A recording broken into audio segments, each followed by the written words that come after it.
Hercules, the price of immortal power. At the summit of Mount Olympus, Zeus, the greatest of the gods, fell in love with a mortal woman, Alcmene. A child was born from this forbidden union, Heracles, the legendary hero who would later be known as Hercules in Roman mythology.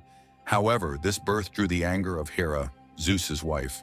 Hera vowed to ruin Hercules' life as soon as he was born. When Hercules was still a baby, she sent 2 large snakes into his cradle. However, Hercules, who possessed extraordinary powers, strangled the snakes with his bare hands. This event sealed his fate. Hercules would not be an ordinary mortal. Over the years, Hercules became a great warrior, renowned for his strength, courage, and justice. But he could never escape Hera's hatred.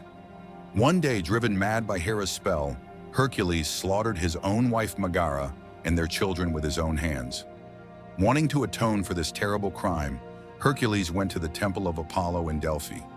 The oracle told him to enter the service of a cruel king named Eurystheus and complete 12 impossible tasks. Thus began the legendary 12 labors. In the first task, he had to kill the lion of Nemea. Hercules strangled this impenetrable beast with his bare hands. He made armor out of the lion's hide. In the second task, he fought the multi-headed Hydra, the dragon of Lerna. Each time its head was cut off, 2 new heads grew. Hercules, with his nephew Iolaus by his side, defeated this monster by cauterizing the root of each severed head. Then he caught the sacred deer, hunted the terrible Erymanthos boar, cleaned the stables of Augeas in a day, hunted the Stymphalos birds. He captured the barren Cretan bull, took the belt of the Amazon queen Hippolyte, brought the herd of the 3-headed monster Geryon, stole the golden apples of the Hesperids, and finally descended into the underworld and brought the dog Cerberus to the surface.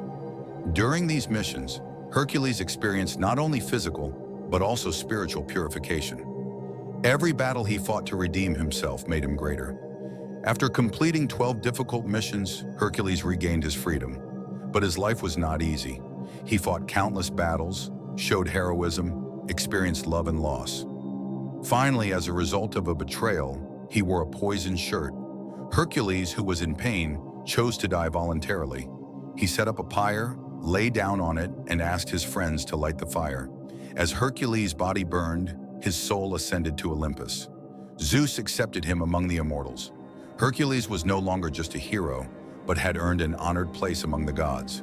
With his strength, courage, and tragic fate, Hercules would remain an immortal legend in human history. See you on the next mythological journey.